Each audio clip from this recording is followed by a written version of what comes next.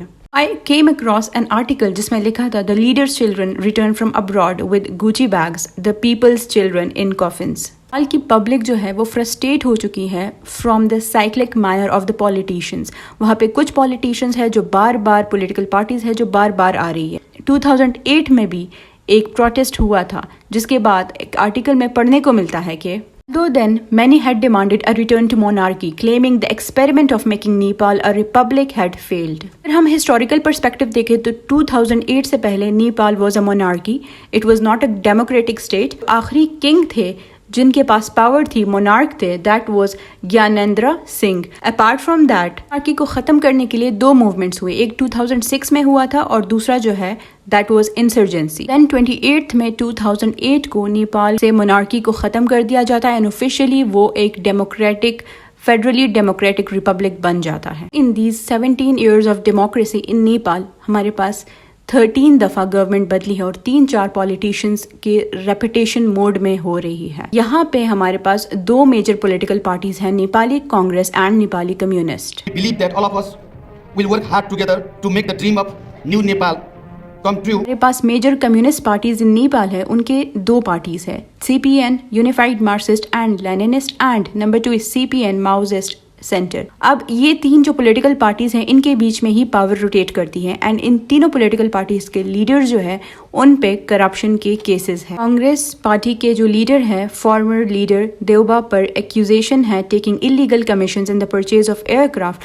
And جو ان کی وائف ہے آرزو رانا دیوبا, ان پہ یہ ایلیگیشن ہے کہ fraudulently trying to turn Nepali citizen into Bhutanese nationals on paper and sending them to the US as refugees. CPN MC کے head پش کمال دہل جو ان پر allegedly making billions by diverting money meant for Maoist guerrillas when they were kept in UN monitored cantonments during the peace process that began in late 2006. and جو current prime minister ہے ان پر بھی ایک case چل رہا ہے of corruption کہ انہوں نے ٹی اسٹیٹ کو اپنی appropriately یوز کیا ہے اس لینڈ کو. پر ایک بات ہے کہ 2006 سے ہی نیپال کی گورنمنٹ میں ایک پریکٹس ہے to grant immunity to politicians against investigation. اب اس امیونٹی کی وجہ سے کرپشن بہت زیادہ ہو گیا ہے in Nepal, and apart from that inequality ہے, ان امپلائمنٹ ہے اینڈ سوشل میڈیا بین ہے, اس نے فردر فیول کر دیا ہے سچویشن کو کنٹرول میں لایا جا سکتا تھا اگر جو گورنمنٹ تھی وہ ڈیموکریٹک انداز میں کے ذریعے ایک سولوشن نکالتی. They should have considered the grievances of their public and their youth, ان کو امپلائمنٹ اپرچونیٹیز پرووائڈ کرتی. اگر سوشل میڈیا والی بات نہ ہوتی تو اتنا آؤٹ ریج بھی نہ ہوتا. And apart from all this